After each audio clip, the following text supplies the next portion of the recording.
On dit souvent que la plupart des gens qui réussissent ne perdent pas de temps à dormir. Le magnat des affaires Richard Branson dort 5 heures par nuit, tandis que la directrice d'Amazon, Indra Nooyi, préfère ne pas dépasser 4 heures. C'est peut-être l'un des secrets de leur immense succès. Eh bien, j'ai décidé de tester cette théorie et de passer à l'étape suivante, seulement 2 heures de sommeil par nuit. Voici comment mon expérience a commencé. J'ai toujours été cette personne qui commence un deuxième projet avant d'avoir fini le premier. Et tout semblait rouler jusqu'à ce que je réalise récemment que j'étais en train de me noyer dans toutes mes responsabilités. Ok, le truc c'est que je ne veux rien abandonner, alors que dois-je faire ? Après une mûre réflexion, j'ai décidé que j'avais besoin de plus de temps. Alors pourquoi ne pas réduire mes heures de sommeil ? Je suis un lève-tôt et je ne dors déjà que 6 heures lors de mes meilleures nuits, et je me sens très bien. Donc, après un week-end de repos, le défi était lancé. Et voici comment ça s'est passé. Lundi. Au lieu d'essayer de dormir pendant la nuit, j'ai décidé de répartir mes 2 heures de sommeil en petites siestes. 10 minutes c'est trop court, alors j'ai opté pour des siestes de 20 minutes. Heureusement, mon patron et mon environnement de travail m'ont permis de poursuivre cette folle expérience. À ma grande surprise, le premier jour s'est plutôt bien passé. Dans mes cauchemars, je me voyais boire de nombreuses tasses de café, tout en me sentant épuisé. Mais en réalité, mon système de sieste improvisé s'est avéré être parfait. Je m'endormais immédiatement et me réveillais plutôt reposé, concentré et prêt à repartir. Bon, il semblait que le reste de l'expérience allait être facile, n'est-ce pas ? Mardi. Il s'avère que la vie ne peut pas toujours être aussi douce, et le deuxième jour de mon expérience a été beaucoup moins glorieux. Lorsque tu n'as pas dormi comme une personne normale, ton désir d'aller au travail et de faire les choses diminue largement. Le mardi, ma productivité était loin d'être au top. Je n'ai accompli que quelques tâches de ma liste de choses à faire. J'ai juste assumé mes responsabilités habituelles et j'étais vraiment impatient de la sieste suivante. Mais il y a eu un petit rayon de soleil dans ma lente dépression. D'une certaine façon, mon esprit est resté vif et concentré. J'ai appris de nouvelles informations beaucoup plus rapidement et j'ai trouvé des solutions improbables toutes les 5 minutes. C'était incroyable. Mercredi. Le 3e jour s'est passé comme le 2e. Le monde autour de moi était une sorte de flou grisâtre et j'étais un vrai zombie. Ma productivité a pourtant continué à augmenter. J'avais tellement de temps libre que j'avais déjà terminé mes anciens projets, que j'avais déjà des idées géniales pour en entreprendre de nouveaux. La seule chose qui me déprimait, c'était mon état émotionnel. Bien sûr, j'ai fait ce que j'avais à faire et je l'ai fait assez bien, mais je ne ressentais rien du tout. Et ça a fait beaucoup de mal à mes relations. Je n'avais pas envie de voir qui que ce soit. Même les petites conversations commençaient à devenir une épreuve. Mais comme je suis un optimiste convaincu, j'espérais que mon expérience serait de plus en plus facile à mesure que la semaine avancerait. Jeudi. Le jeudi a marqué un point de rupture. Je suppose que mon organisme s'est habitué à mon nouvel emploi du temps un peu détraqué et a rendu mes siestes un peu plus productives. J'avais l'impression de dormir pendant 1 heure plutôt que 20 minutes. Je sais, ce n'est pas grand-chose, mais c'est un grand pas en avant quand on ne dort que 2 heures par jour. Un autre élément qui m'a fait me sentir mieux a été ma nouvelle routine. Fini les heures creuses à faire les 100 pas dans la pièce sans aucune idée de comment m'occuper.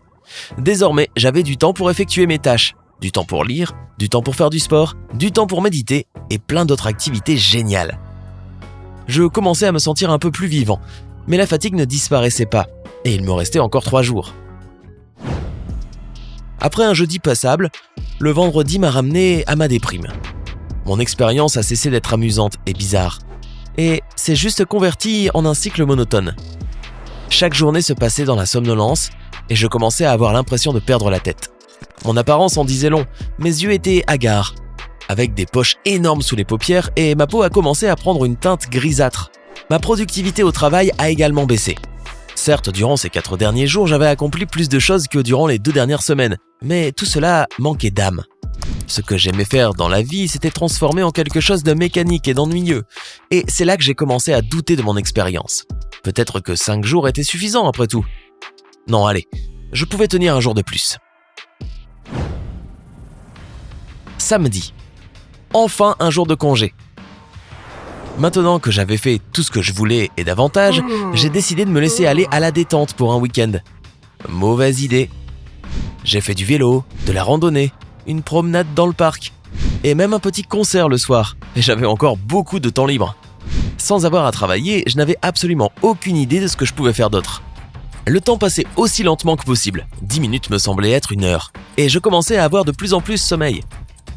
Quand j'ai retrouvé mes amis dans l'après-midi, qui s'inquiétaient d'ailleurs beaucoup pour moi, et leur ai parlé de mon expérience, l'un d'eux m'a posé une question simple. Pourquoi ? Et j'ai soudain réalisé que je n'avais pas de réponse.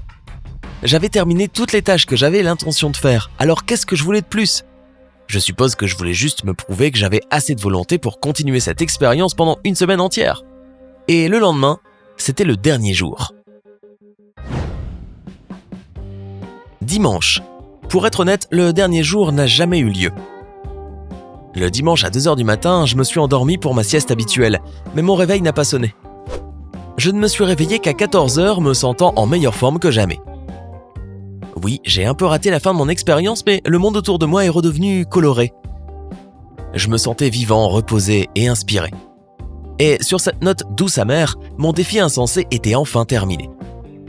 Pour être honnête, en y repensant, je me rends compte que ce n'était pas si mal, et je m'en souviendrai toute ma vie.